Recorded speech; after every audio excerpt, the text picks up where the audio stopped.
Okay, well, hello everyone. Welcome to our Zoom lecture, Harvard's Quixotic Pursuit of a New Science, featuring Patrick L. Schmidt. I'm Maya Barone. I'm the Vice President of Programming for the Harvard Club of Southern California and your host for this evening. I'm recording this lecture, so if anyone who is unable to attend or if someone has to leave in the middle, this recording will be available on the Harvard Club of Southern California's website in a few days. So this is how this evening will proceed. I'm going to introduce our speaker. He will present his presentation, and then we'll have time for questions. And if you have a question, please use the raise hand function, and I will unmute you. Or if you prefer, you can type your question into the chat, and I'll read it for you. So without further ado, I'd like to introduce our speaker, Patrick Schmidt. Patrick L. Schmidt, class of '78, is an attorney in Washington, D.C., focusing primarily on matters relating to Latin America and the Caribbean. After graduating from Harvard, Schmidt received a law degree from Georgetown University and an MIPP degree from the Johns Hopkins University School of Advanced International Studies. Schmidt also completed graduate studies in the PhD program of the University of Madrid Faculty of Law. He first examined the history of the Department of Social Relations in his undergraduate honors thesis at Harvard, interviewing 28 of its faculty members.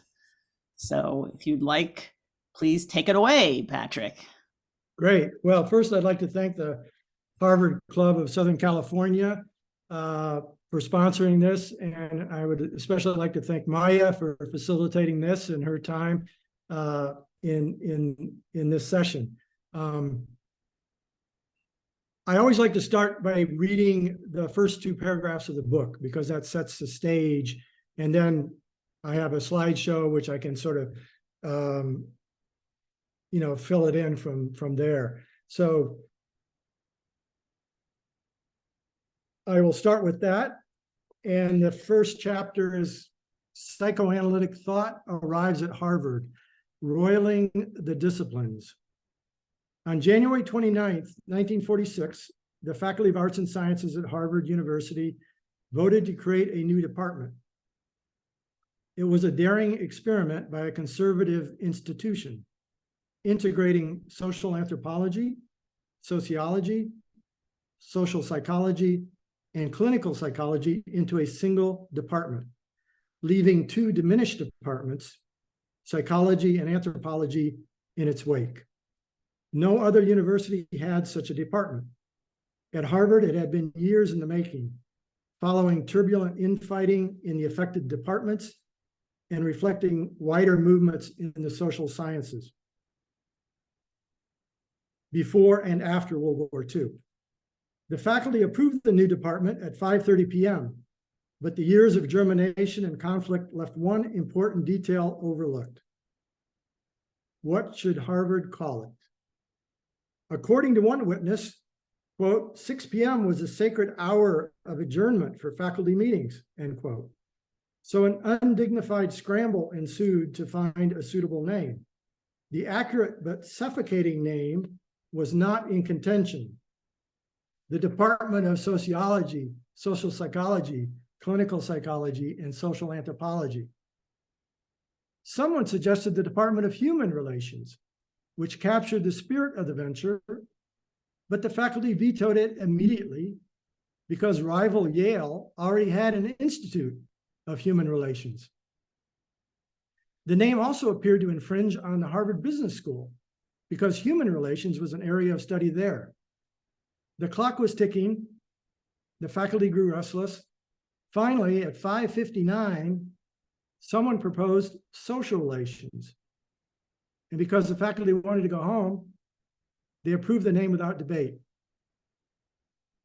This new band marched at the head of what David Reisman, the renowned sociologist, keen observer of higher education, and himself a member of the social relations department, termed the academic procession. Its life and death was witnessed by all. Throughout its history, social relations boasted a faculty of some of the most important scholars in American social science of the 20th century and produced graduates who had also become notable scholars.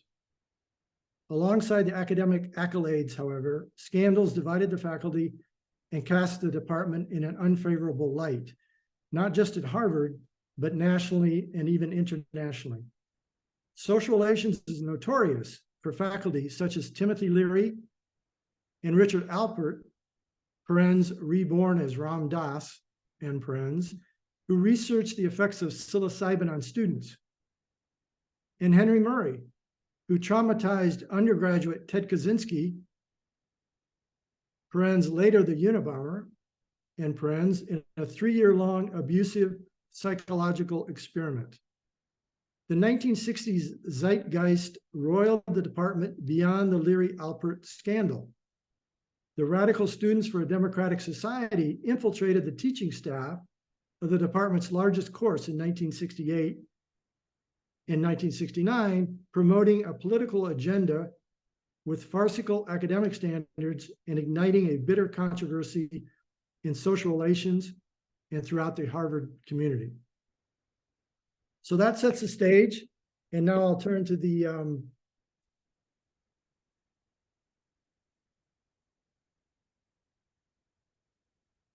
slides, which everyone can see, I'm told.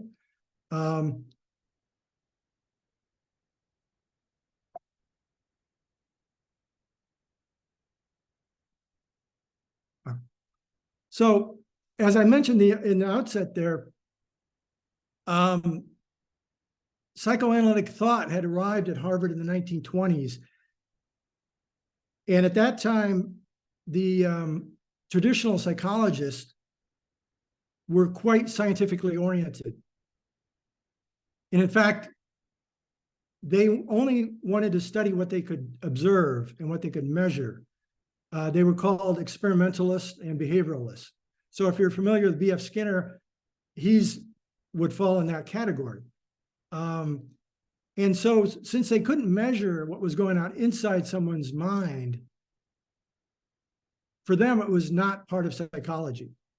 So what we think of as psychology today, the study of phobias or traumas or any number of things, emotions, that was off the table.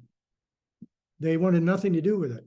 And then Freudian theory arrives in the 20s, and they wanted to keep this out of the academy.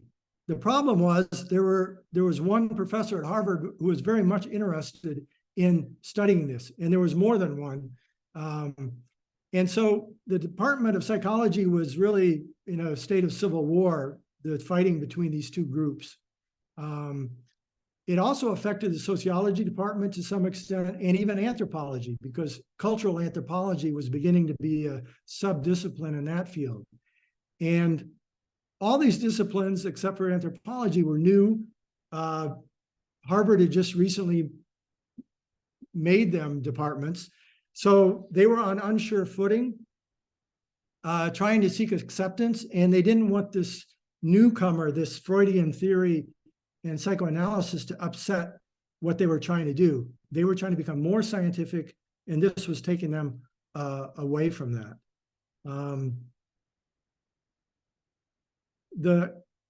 Henry Murray was the clinical psychologist at Harvard who was quite interested in psychoanalysis. He ran the psychology clinic at Harvard. He was the main conduit for bringing psychoanalysis into the U.S. Academy. He had undergone analysis by Carl Jung himself, and was one of the first American-born psychoanalysts in the United States. Later, and we're going to talk about World War II, but he later became the chief psychologist for the Office of Strategic Services, and then later the successor of the CIA. He had gone to Harvard as an undergraduate. I have he was captain of the crew and was quite the big man on campus. So I included that photo of him in his younger days. Gordon Allport was another psychologist at Harvard who was not interested in a scientific pursuit. He developed something called personality psychologist. He was a social psychologist. He was very critical of the people who were doing behavioral psychology, the experimentalists. He had an awkward meeting with Freud after he graduated from Harvard with his PhD in psychology. So he had studied with the experimentalists, but really didn't want to have anything to do with them. When he met with Freud in Vienna after getting his PhD, he walks into Freud's house. He was welcomed. He was shown into Freud's office, and Freud didn't say anything. And it was kind of nerve-wracking for young Allport. So he started telling him a story about on the train ride over, there was a little boy and his mother, and the boy was agitated and talking about how he didn't want to sit next to this dirty man, and the train was dirty. And he kept talking about dirt and this man. And Allport sort of told the story to Freud, hoping to break the ice. And Freud looked at him, and there was more silence. And then Freud said, "And was that little boy you?" So, of course, Allport was flabbergasted because he was simply telling a story. That turned him off a bit from Freudian psychology. But he was still very much on the social side of things and not on the biological side of things. Talcott Parsons, a sociologist, he was the ringleader of this group that eventually would push to form their own department. And they called themselves the levelers. And that's because they thought that you could study human behavior, you had to study human behavior from many different levels. So they were meeting secretly to plot this new department. And Parsons was the ringleader. He had been in the economics department at first, having gotten his PhD in Heidelberg in Germany. He translated the work of Max Weber, The Protestant Ethic. He was responsible for bringing Weber into the American Academy. One of the most important sociologists of the 20th century. You can see the quote there from the New York Times. No living scholar has had more impact on modern social thought and theory than Professor Parsons. There was one more professor who joined the Levelers, and that was an anthropologist. His name was Clyde Kluckhohn. He was using Freudian psychology to study the dreams of the Navajo Indians. This was a groundbreaking approach back in the late 1920s and 30s. The rest of the department had an archaeological approach to the study of anthropology. And in fact, the nickname for the department was the Stones and Bones department. So he was doing something quite different.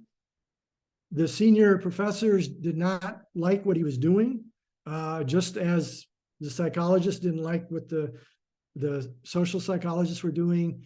And Talcott Parsons was interested in Freudian psychology and other things that the other professors in sociology did not like. So all three disciplines were having a lot of internal fights and battles. But they continued to push forward. They also even tried to write a white paper on how they could combine their disciplines, a document that they called A Language for the Common Area of Social Science. So they were thinking about how they could bring these disciplines together. They thought it didn't make any sense to have these arbitrary distinctions between and among the departments. So what happened to change everything was World War II. In World War II, the US government hired over 1,000 psychologists, sociologists, and anthropologists to do all sorts of things to help in the war effort. And the government had used social scientists before in the New Deal in the 30s, but they were just gathering information. What was different now is that the government was asking them to make predictions of human behavior. For example, they wanted to know what the Japanese would do if we took a certain action, what the Germans would do if we took a certain action. And there was a division in the War Department called the Foreign Morale Analysis Division, responsible for this. And Clyde Kluckhohn, the anthropologist I mentioned, was a senior person in this division. And he was studying the Japanese from afar, trying to determine their morale and how we could affect it. The Office of Strategic Services, the precursor to the CIA, they were using psychologists, and they were using Henry Murray, the one I spoke about before. He had done research on how you can break spies down through interrogation. What's the most effective, fastest way to break them down? And then he also would use those techniques to study who would make a good spy for our side, who could not be broken so easily. And the important thing about all this is these social scientists were working in interdisciplinary settings under great urgency. The military wanted answers, and they could care less about these departmental disciplinary distinctions. And so this success, great success, legitimized the levelers. And when they came back to Harvard after World War II, they convinced Dean Paul Buck to start this new department. And Buck was very influential because the president, Conant, was away in Washington for much of World War II. And Buck had already overseen the creation of a hybrid department, engineering and applied physics. So Dean Buck pushed through this new department, much to the surprise of the other universities, and also the American Psychological Association, who disapproved of it quite a bit. So the department was started, and it included, as I said, social psychology, clinical psychology, cultural anthropology, and sociology. So they had an all-star faculty, but they had a lot of organizational problems because there was no blueprint for such a department. It quickly became the most popular undergraduate concentration. Many of the veterans who were going to school on the GI Bill, they enrolled because there was a sense that they wanted to understand the world better after what they had gone through.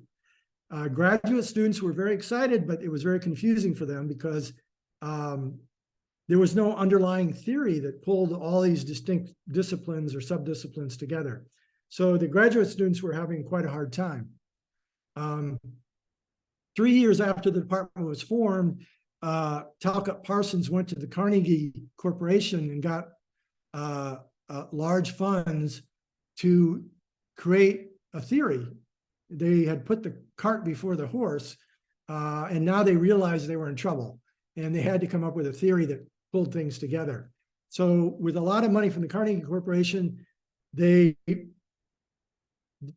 studied, they researched, they produced a book called Toward a General Theory of Action. It was called the Yellow Book. Everything at Harvard has a nickname, as many of you know. So this book was just called the Yellow Book. And it was called that because here it is, the Yellow Book. The book failed. It did not generate a new discipline or a new science. The department did have a lot of influence, even on US foreign policy. There's something called modernization theory in political science about how social scientists can help emerging countries develop and, we hope, become democracies, and that is through making them modern. If we make them modern, they'll turn to capitalism, they'll turn to democracy, they won't turn to communism. And Talcott Parsons' theories were the basis for this modernization theory. There was also the Russian Research Center. The interesting story of that at Harvard is that after World War II, the United States, the foreign policy intelligentsia, were scrambling to find out more about the Soviet Union because we knew nothing about them or knew little about them, and it was a closed society. So they had all this money. The CIA, the State Department, the Carnegie Corporation were casting around where to put this Russian Research Center. And Columbia was a natural place to put it because that's where all the Russian scholars were in that time. But this group picked Harvard. Not only did they pick Harvard, but they picked the Social Relations Department. And not only did they pick social relations, but they picked Clyde Kluckhohn, a cultural anthropologist who knew absolutely nothing about Russia, never studied it, but because of his World War II experience studying the Japanese, they thought he was the perfect person. He didn't have to know Russia. He just had to have a methodology about studying the culture from afar. There was some controversy about the center because of the relationship with the CIA. The center was secretly doing research for the CIA. Clyde Kluckhohn was quoted as telling someone that, well, our uncle in Washington, this is what he called the CIA, wanted to know more about the Soviets with respect to a particular issue. So he would assign a student or a staff member to do research on this. And then when the research was completed, he would give the research to the CIA or the State Department or the Air Force without telling the person doing the research where this was going to end up. So that's the wrinkle in terms of the what scholars call Cold War scholarship and the controversy about that. Then in the rest of the 1950s, the department became it was a department of superstars, but each of the faculty members pursued their own interests. They no longer pursued this original interdisciplinary mission. They were scattered all over the yard. Some psychologists were in the psychological clinic. Some were in Emerson Hall. Kluckhohn and others were in the Russian Research Center. And when they picked new faculty members, they picked them on the basis of their expertise and scholarship in one discipline without regard to their any interdisciplinary aspirations they might have had. And it was hard to even for somebody that was in anthropology to pass judgment on a new permanent member who was in sociology because they hadn't read everything they needed to read. So there was just a divergence in the sense that these subdisciplines became mini departments, and they functioned that way. They were picking their own permanent members. They were having their own meetings. It was an administrative nightmare because they'd have their own meetings, then they'd have a meeting in the full department. So it was a lot of administrative time for these professors. Talcott Parsons, the ringleader, he stepped down as chairman in 1955. It was not a moment of glory because at that point, it was already clear that the department was failing in its original mission. It got a bit of a boost in 1959. The dean of the Faculty of Arts and Sciences at that point, McGeorge Bundy, a very interesting man in his own right, he somehow got for Harvard a large sum of money, enough to bring in 3 permanent professors. So he picked these 3 men, David Reisman, Eric Erickson, and Lawrence Wiley, to come to Harvard. Interesting choices, and he let them choose the department they wanted to be in, and they all chose social relations. They all had sort of an interdisciplinary character about them and their work. They had all written hugely successful books for the public. David Reisman, an important professor for me personally, a great intellectual of the 20th century. He had written The Lonely Crowd, which is still the most widely read book, still the best-selling sociology book in America. He was on the cover of Time magazine in 1954, the first social scientist ever. And here he is on the left. He's talking to students, which he always did. He spent a lot of time with me, wrote me a very long letter about my undergraduate thesis, which actually led to this book. And there he is talking to another giant, and of course he is tall, almost a giant, John Kenneth Galbraith. What I love about this photo, which was in 1978 at the commencement, David Reisman is wearing a name tag. And at that point, everybody at Harvard at commencement knew who David Reisman was, but he was a very humble guy, a man, and he was wearing a name tag. So I just sort of loved that about him. Erik Erikson, very famous writer of best-selling books, and won a Pulitzer Prize. He coined the concept of identity crisis. He won a Pulitzer Prize for Gandhi's Truth. Erik Erikson is about as interdisciplinary as they come. And then there's Lawrence Wiley, who had written a very famous book, Village in the Vaucluse. He had a very popular course on French culture and society at Harvard. And he was one of the first professors to use movies in his class. And of course, everything has a nickname at Harvard. So students nicknamed it Frogs and Flicks. And that was still a course when I was at Harvard as an undergraduate, very popular course. Now I put Jerome Bruner here because there were some members of the faculty that were really, really disappointed with the way the department was progressing or not progressing. Jerome Bruner was a psychologist. He got his PhD under the old psychology department with the experimentalists, with the behavioralists. He was very upset that Harvard was producing two different types of psychologists.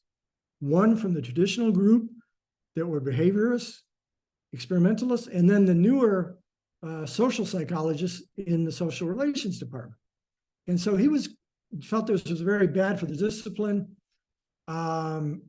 He thought that social relations was focusing too much on abnormal psychology. Psychology department was focusing too much on behavioral psychology, and that nobody was studying how people think, just generally, or how children learn.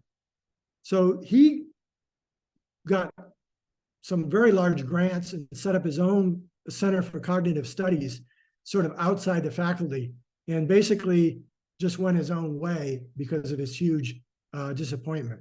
And he is quite well-known psychologist. He started the cognitive revolution, which is studying how people think. And that was a backlash. That was a reaction to the failure of social relations. David McClellan, social psychologist, famous for his work on motivation, later became chairman of social relations in the 1960s. He recruited Timothy Leary to Harvard. That's one of the things he's famous for. And when he brought Timothy Leary to Harvard to study and bolster the personality psychology center, he was quoted as saying, I brought Leary in to get things going in psychology. And of course, as we'll discuss, Leary did get things going, not exactly in the way that Professor McClellan wanted. And of course, I love this photo because if there's anyone that looks like a psychologist, it's Professor McClellan. So very nice guy. I did know him back when I was an undergrad. So the department is already on shaky terms academically, not in the sense of the quality of the work. It was all good work. It was just not interdisciplinary. And the department was very big and cumbersome to manage. In 1959, Timothy Leary came to Harvard, courtesy of David McClellan. And he was a mainstream psychologist at the time. But that summer, after he started at Harvard, he went to Mexico and he tried the magic mushrooms for the first time. And he came back to Harvard in the fall, convinced that psilocybin was the future of psychology because it could help people so much. And he started doing research on students, on undergraduates. Of course, psilocybin was not illegal at the time. And he was joining this effort. Here in the article, they call him a researcher's assistant, which is incorrect. He was on the faculty. Richard Alpert another psychologist in the department, joined him in this research. And the research was basically they would give psilocybin to undergraduates, and they had to synthesize psilocybin, so it wasn't the mushrooms. Leary had gotten a huge supply of the synthesized psilocybin from Sandoz, the drug company. He wrote him a letter on Harvard Stationery saying, hey, I'm doing research. Can I get some psilocybin? And they sent him the huge supply, which he sprinkled around to everybody, all the literati and glitterati of in the world, the beatniks and everybody, Jack Kerouac, Burroughs, everybody. But in terms of the students, he would give it to students, and then he would just have them write about their experience. So it was not a very scientific approach. And he also would give it psilocybin to prison inmates at the Concord prison to see if it would reduce their recidivism.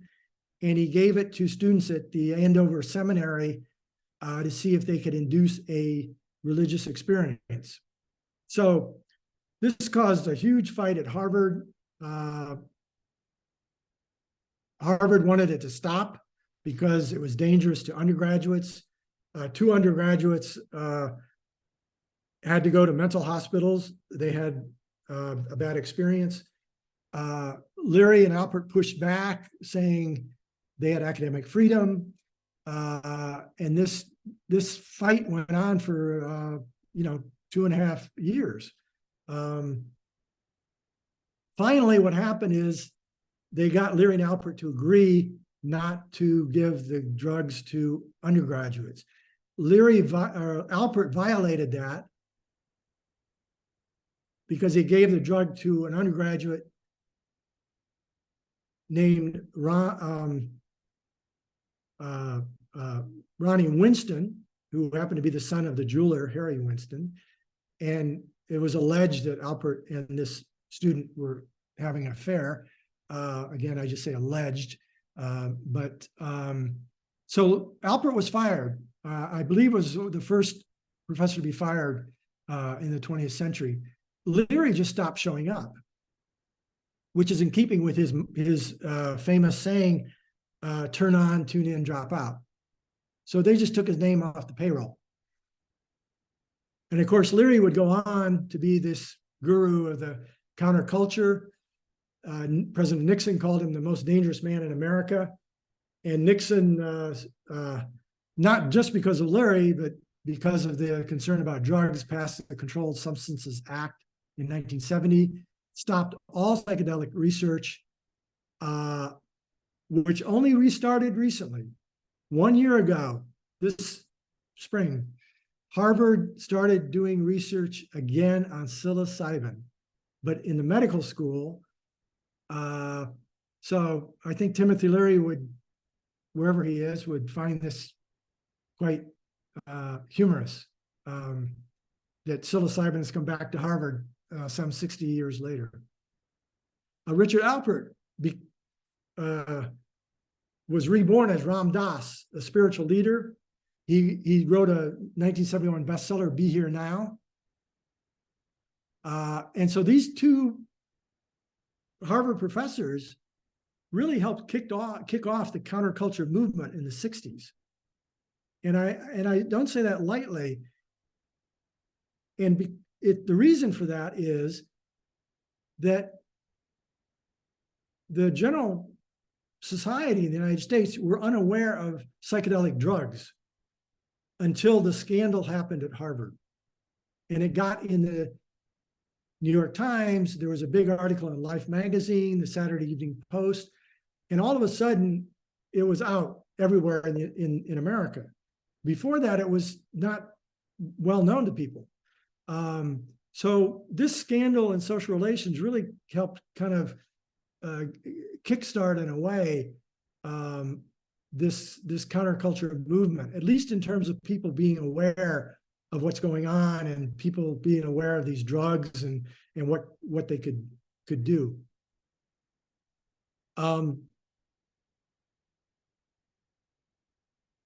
This slide shows Emerson Hall, where Talcott Parsons and Gordon Allport had their offices. It's one of my favorite buildings at Harvard. It was also home to the philosophy department. I show this because in 1965, Harvard built its first high-rise building, William James, also nicknamed Billy Jim. It was quite controversial because people thought it was ugly. It was ridiculed as the icebox, as Shinto Gothic, somewhat of a ethnic slur on the architect, Minoru Yamasaki, who was a very famous architect, and he had designed the World Trade Center. But what this building did is Harvard put the social relations department in the same building with the old traditional psychology department. And those two groups hated each other. They did not want to be in the same building. But Harvard sort of forced that marriage. And the lore, there's a wind tunnel effect. If you've ever been in William James and you try to open the doors to the lobby, there's a wind tunnel effect that makes it a little hard, and the wind kind of tries to get in. And so the lore is that wind tunnel effect is the ghost of William James trying to get in to kick the behavioral psychologists out. So that's still the lore around Harvard and William James. Now, at the time that Leary was experimenting, Henry Murray was also experimenting on undergraduates in an unconventional and unethical way. It did not come out, it did not become public though until 1992. But from 1959 to 1962, Murray was continuing his wartime research on how to break spies. But now he was doing that research on undergraduates. And he was doing it without informed consent. He would not tell students what they were getting into. And they were already sort of sucked into it before it became apparent that they were going to be harshly treated. And this experiment, he would pick students and they would be in these experiments for 2 or 3 years and meeting once a week. And he would select either very confident students or very shy, awkward students, because he wanted to see how they would react to this breaking them down under this harsh interrogation. And there was one student, a very shy student, who happened to be 16 years old when he got into Harvard. He was a brilliant at math and science, but he was very socially awkward, had some issues in that regard. He was from a poorer family, didn't have many friends. And Murray recruited this student into the experiment. And that student was Ted Kaczynski.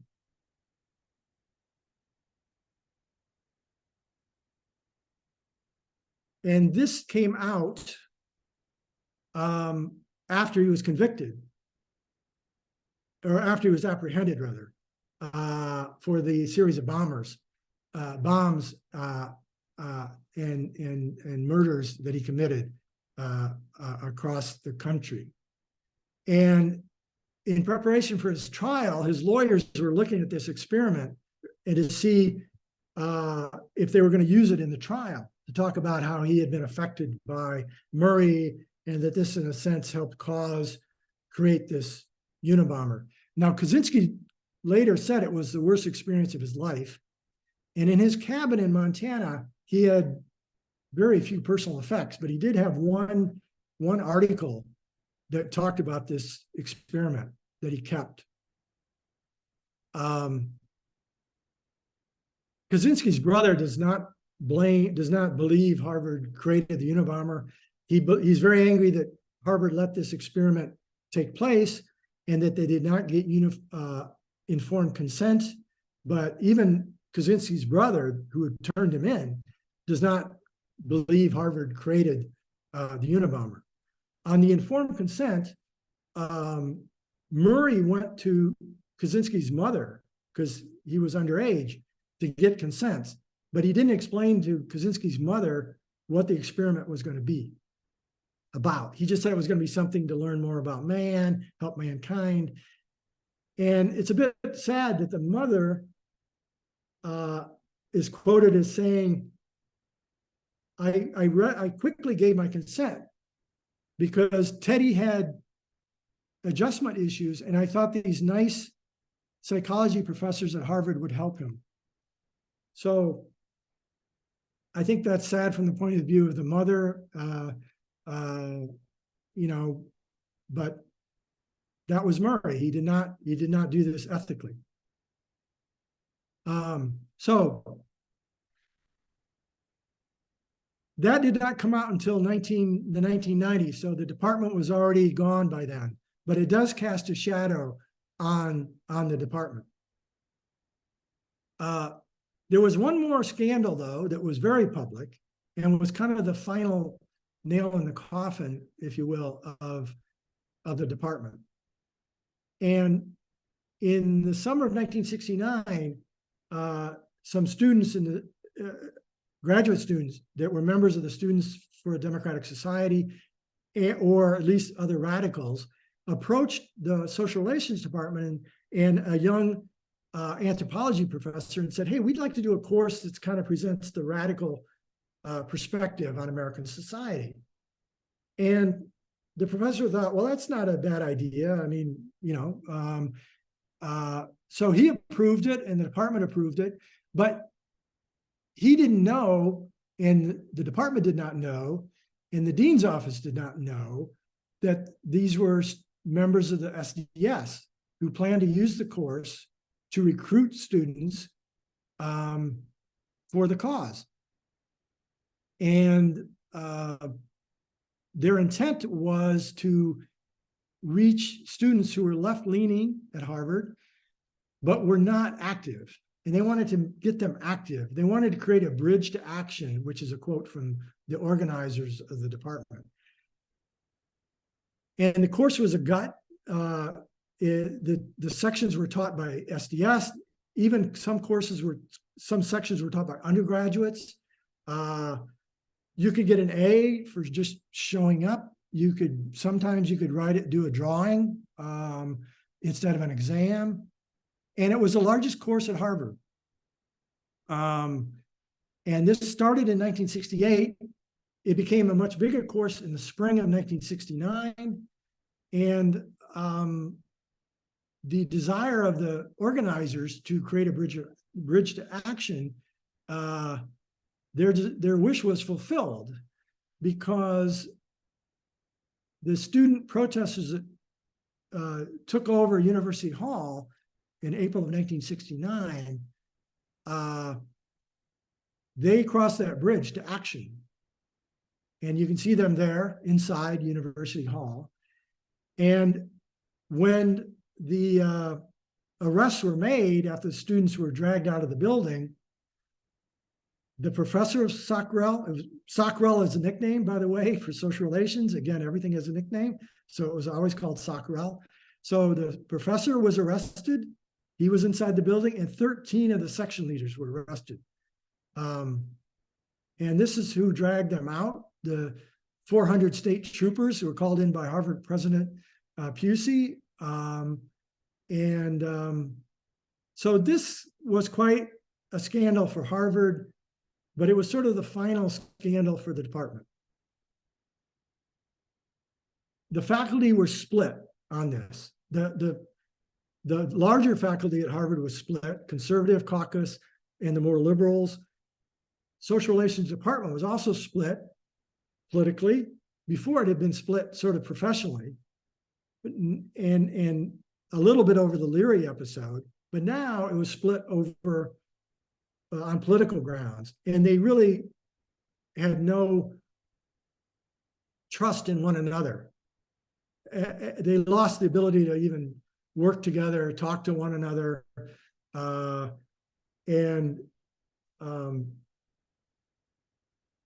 this also caused the administration to ask, what is going on at social relations? I mean, first Leary now you got the SDS taking over one of your classes. What are you you professors doing in that department? So the sociologists left. They broke away from they wanted to go back and have their own department. Part of the reason for that was the scandal, but partly because sociology had changed since the 1930s and 40s. They no longer felt any kinship with psychology and studying micro issues. They wanted to study larger issues of race, government. They felt more related to government department, the Department of Economics. That's the direction they wanted to go. So they left the department. The anthropologists were ready to leave. And then finally, the Dean John Dunlop, who was an economics professor, he was a labor negotiator. So he was a very tough-minded professor and dean. And he said, okay, we're gonna put the departments back the way they were before this grand experiment.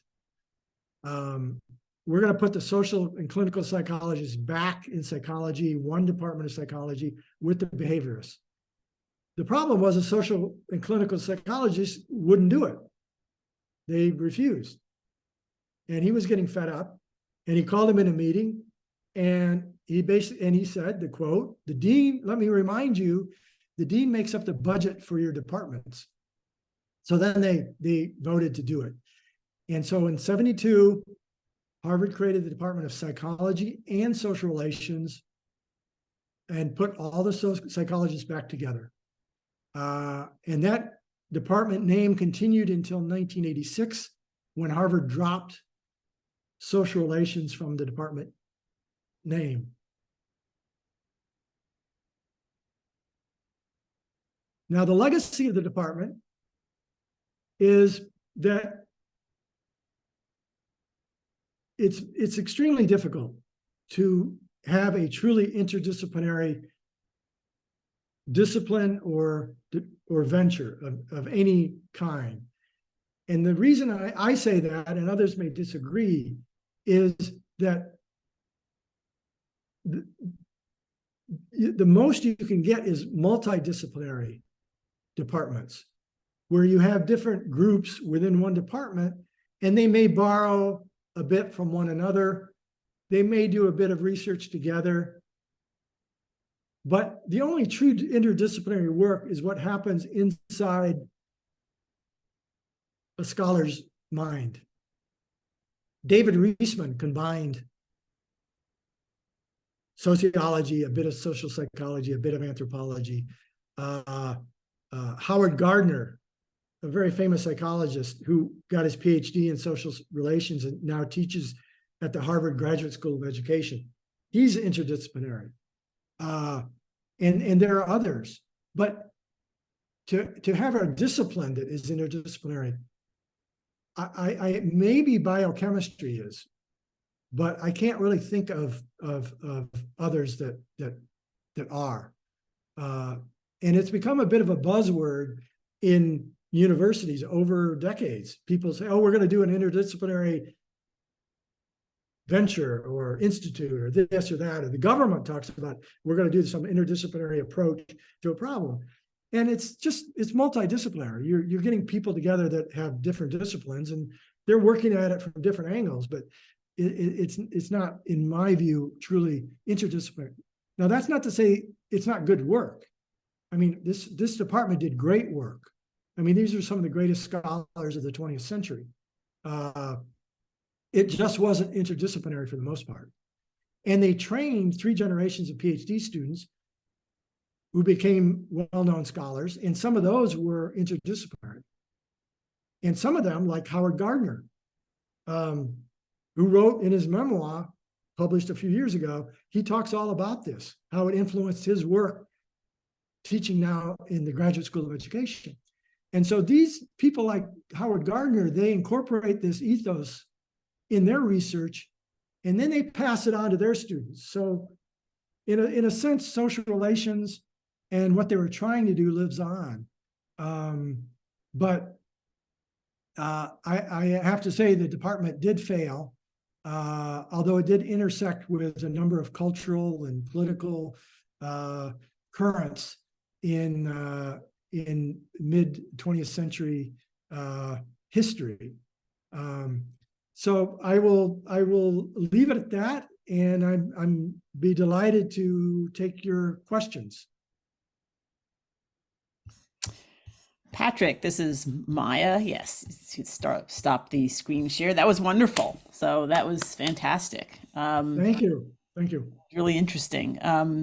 If anyone, I have some questions, but if anyone has questions, if you use the raise hand function, it's at the bottom of your screen under reactions, then it's easier for me to find you that way. Great. Okay, so Alan J. Weisbard, I think I can ask you to unmute. So I was at Harvard from 67 until about 74. I was not in Socrel, although many of my classmates were, and of course we talked about it. I ended up having a career as an academic and a policy person in the field of bioethics. And that's a kind of interesting example, given some of the themes you've talked about, because in the first generation, there basically were people who were schooled in individual disciplines, but had broader interests and came together around tables where there were physicians, there were biologists, there were philosophers, there were lawyers, there were social scientists of various ilks. And it was a tremendously exciting and productive period. What's happened over the development of the discipline is that it stopped being quite so multidisciplinary, and programs developed to train people in the discipline of bioethics, which became, in my view, rather more rigid and rather less creative, as people were kind of schooled in the group of disciplines, and you no longer had such adventurous thinkers coming from their multiple perspectives. So it's been an interesting development to watch over what's now, I guess, about 40 years. Oh, thank you, Alan. I don't know if you have any comments about that, Patrick. Well, I mean, I think that shows a couple of things, and that there is value to a multidisciplinary approach, and it also shows how, these disciplines sort of, there's an ebb and flow to them. They change over time. So I think your comments kind of illustrate both of those. I think there is an aspect of personality as well, in which certain kinds of scholars are not content with a unidisciplinary way of thinking about the world. And as these early groups worked together, we all developed effectively minors in a number of the corresponding disciplines, so that we could talk fairly intelligently in several different disciplinary contexts. And it was a tremendous trigger for intellectual creativity during that period. Okay, I'm going to ask Lori to unmute. Lori Chick. Hi, thank you. I went into Socrel with so many hopes, because I thought it would allow me to learn how to look at the world in a holistic way. And unfortunately, my experience did not provide that opportunity. I loved David McClellan, I loved Bruner, But I'm just curious from others of those of us who were there from 68 to 72, whether you, as you entered, got what you were looking for as you left. Patrick, have you talked to any people who had this as a major and gotten any information about that? Yeah, I mean, I have talked to a few. I spoke to the Harvard Club of DC, and there were a few Socrellers there, but they didn't express any any disappointment along those lines. You know, when I was there with psychology and social relations, I was somewhat disappointed with the department. In fact, that led me my junior year to start looking at the history of the discipline. And then that led me to do my senior thesis on the history of the social relations department. But no, I haven't talked to any other Socrellers that have had that, but I'm not surprised because it didn't have this unifying theory to it. So it was really incapable of providing a holistic. I mean, you would get a little of anthropology from some people, you would get some psychology from others, you get sociology from others. So you would kind of have to create your own, you know. Well, if I can add to this, as a senior, I took the psychology GRE, and it was a disaster because, of course, the GRE wants you to know when Skinner did this and when Pavlov did that, and that was none of our experience. I got the worst score I ever got on a test because we were not in any way trained to answer those questions. You know, it was, and that was sort of Jerome Bruner's complaint about having the two psychology split. You know, you weren't learning what the traditional psychologists were exactly psychology, and you know, by the same token, the traditional psychologists weren't learning about social psychology or clinical psychology. And Jerome Bruner looked at this and he said, "This is crazy. This is bad for the discipline." And the American Psychological Association in 1946, they came out against what Harvard was doing for that reason. They said, "Look, there's one." I had no idea. You know. Thank you for letting me chime in. I appreciate it. Okay, Louis. So my last name is Cooper. It doesn't show up on the screen. Okay. And I'm class of 79. I was in social studies actually, and I didn't get to hear Patrick Schmidt's talk in DC, which is, I'm in the DC area, so I was very glad to have the chance to hear it tonight. Two quick questions. I think the first one you've already answered. I take it your major was psychology. Is that right? Is that you did this thesis in the psychology department? Yeah, I was in the Department of Psychology and Social Relations. And social relations. Okay. Right. And the second thing, I wonder if you could say a little bit more about your connection to Reisman. You said a little bit about Reisman having been important to you as an undergraduate. Yeah. He was one of the professors I interviewed, and he spent a lot of time. And in fact, it was wonderful because the interview was at his home, and his wife baked cookies. So I'm sitting in his big rambling house, not far from the yard, and his wife's baked cookies, and I'm having milk, and I'm talking to the great David Reisman. I mean, that's a great way to do a thesis, you know. I mean, so. But he was not on my thesis committee, but somehow he got my thesis, and he wrote me this letter, a 4-page single-spaced letter telling me I should publish it. And he said, and if you do, I very much hope you do, and here are some suggestions. And of course, 4 pages of gold. I mean, for a historian, I mean, it was like, I used every single thing he said in this book because his field, his subdiscipline was really higher education. So he really thought about these issues a lot.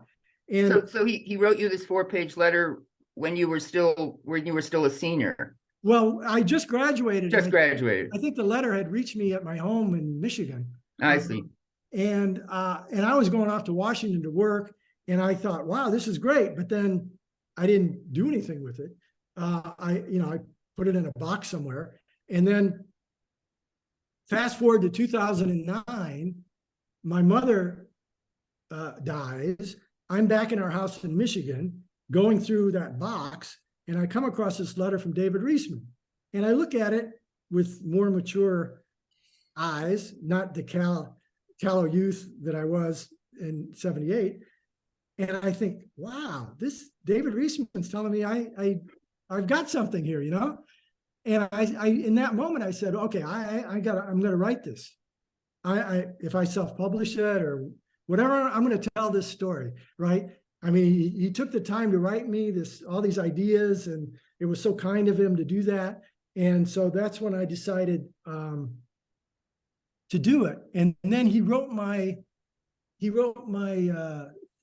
thesis advisor a separate letter saying he wanted to take my thesis and read part of it. He was given a talk to the class that year, whoever was having their 25th reunion that year.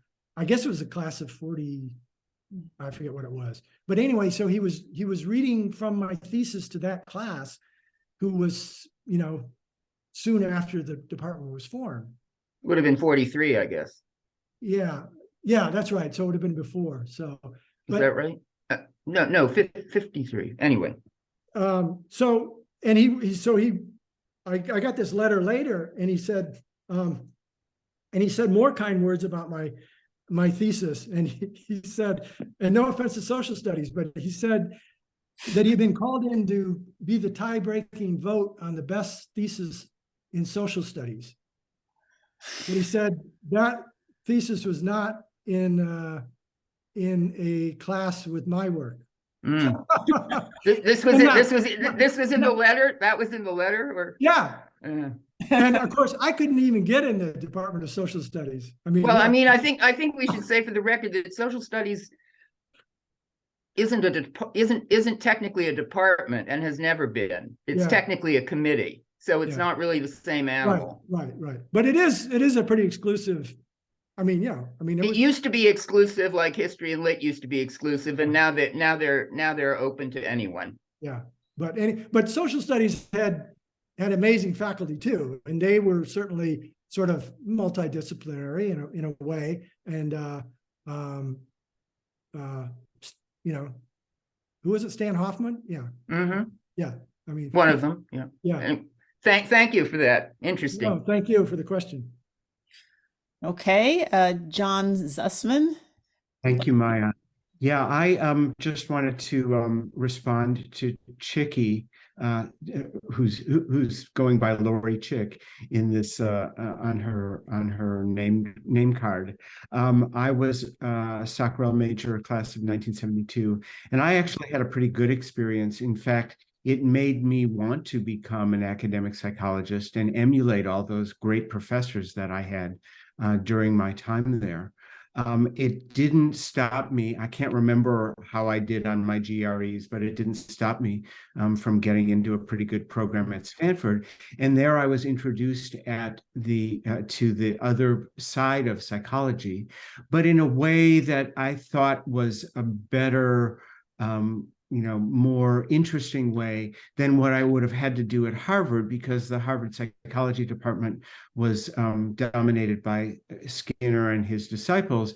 And it was my understanding that if you majored in psychology, you had to run rats. And I had no interest in that at all. So the different sides of psychology at Stanford got along much better. And we were colleagues and able to listen to each other, if not collaborate. But I appreciated the Socrel. I considered that, the good parts version of psychology.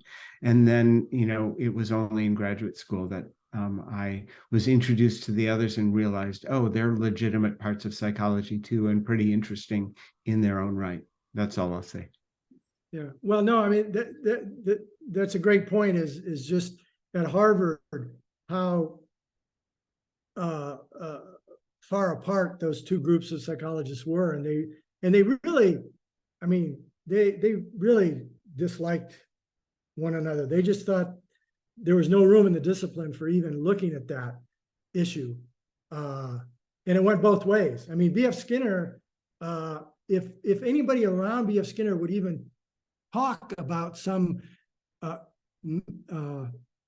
using some mentalistic language about something that was going on in your mind, you know, he would pretend like he didn't hear you. It was like a version of this. I mean, that's how bad it was. And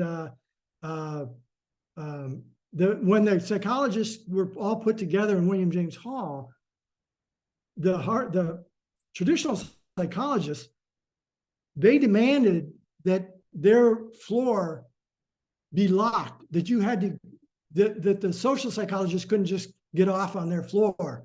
You know, they had to have a key. They had to get permission. It was like a separate country. Like you had to get a visa to go visit the great B.F. Skinner's 7th floor kingdom. You know, so these divisions were real. They really did not like one another. Okay, Jeanette, you're next. Wait, you're still muted. Did you get the? Here. Yeah. I got it. I just had trouble getting it on my iPad. Hi. I think there are at least 3 of us on this Zoom who majored in SOCREL and went on to become clinical psychologists. Because there's somebody else in the comments who did the same thing. And, you know, I think our experience was all similar in that it felt just like a smorgasbord of different approaches to psychology. And you could kind of, you know, you could just immerse yourself in a bunch of, you know, things that I found tremendously interesting. And it was like sort of an intellectual light getting turned on for me. And then you could sort of pick and choose. And I don't know if you were aware, Patrick, that there was in fact a cadre of excellent behavioral psychologists in the SOCREL department with whom I studied and became a behavioral psychologist. I'm sorry, a cadre of what? Of behavioral psychologists within the SOCREL department. And one of them was my mentor, name is Bruce Baker. And he did a lot of ABA. He did a lot of Skinnerian stuff, except he did it with humans. You know, that had just begun around 1960, that the psychology that Skinner was using had begun to be applied to humans, to human psychology. And that where that was happening was in the SOCREL department as well as other places around the country. Oh, that's interesting. No, I wasn't aware of the work that Baker was doing, but so there was some crossing of the disciplinary lines. Yeah, he had, in fact, a lot of graduate students who went on to do some, you know, major work in the field, and then went on to become, you know, very significant scholars themselves. So, you know, it was actually, you know, at least in my graduate program, which did have a strong behavioral wing, it was, you know, it was a very respected program. So I just thought you might find that interesting. That's interesting. I wasn't aware of what work Baker was doing, and in all the people I interviewed, I'd interviewed 28 faculty members, and that didn't come up. The image that I always received was that all the behaviorists were in the other department. Well, there were clinical psychologists even then who took a more behavioral approach, and you know that was already happening, and it was within SOCREL. Yeah. What year was that? I graduated in '72, so Okay. I had no idea that was the SOCREL's death knell. I didn't know anything about these scandals. I just thought, you know, this is a fabulous department. I'm having a wonderful time. Yeah. Well, it certainly had an amazing faculty. I mean, I can't stress that. It did. Yeah. Thank you, Jeanette. So I have a question. If anyone else has a question, just use the raise hand function. I'll be able to find you. But I have a question about Henry Murray's experiments about inducing extreme stress that he was using, the how to break spies research. And I was just wondering what exactly was his technique? I mean, what exactly was Ted Kaczynski subjected to? Okay, well, what he would do is Murray would, with Kaczynski, he would befriend him.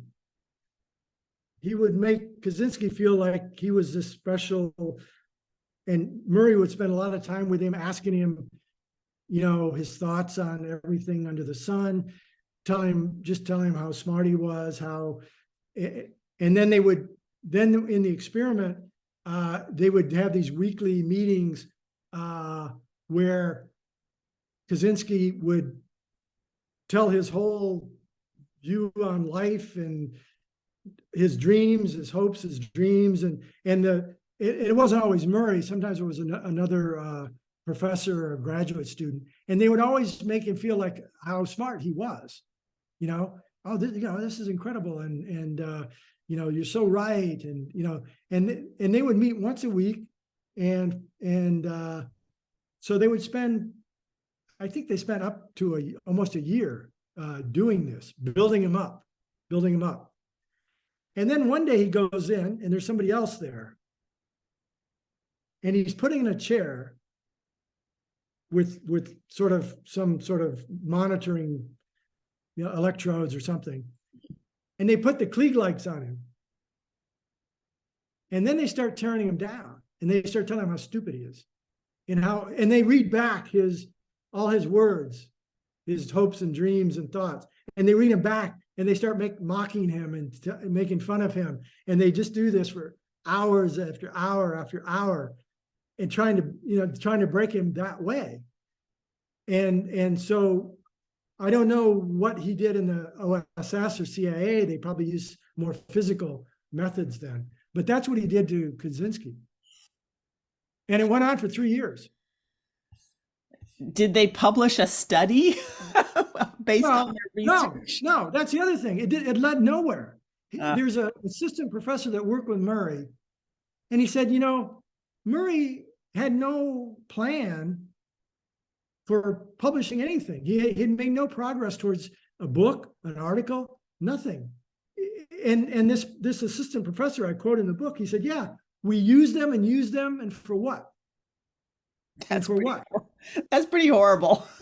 Yeah, I mean, it was. I mean, it was just incredible what they did. And they asked Kaczynski, his lawyer said, well, Ted, you were in this for 3 years. Why did you keep going back? Mm-hmm. And he said, well, I wanted to show that I could take it.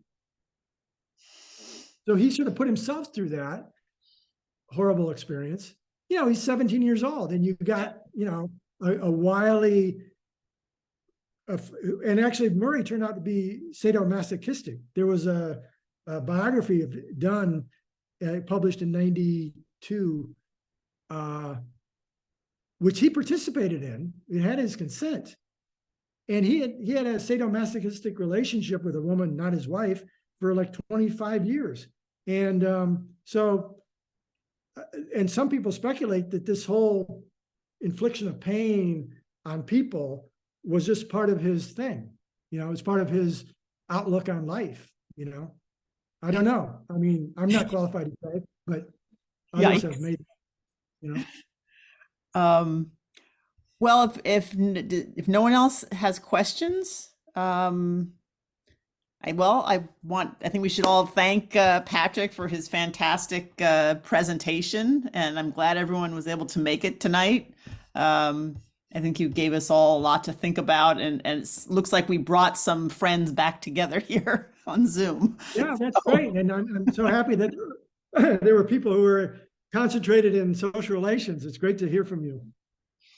But that's it. So good night, everyone, and thanks for attending. And I will see if I can get our webmaster to send out the Zoom link. It'll be a YouTube link for all the people who signed up. So that's how you can get the recording. But Okay, well, thank you, Maya, very much.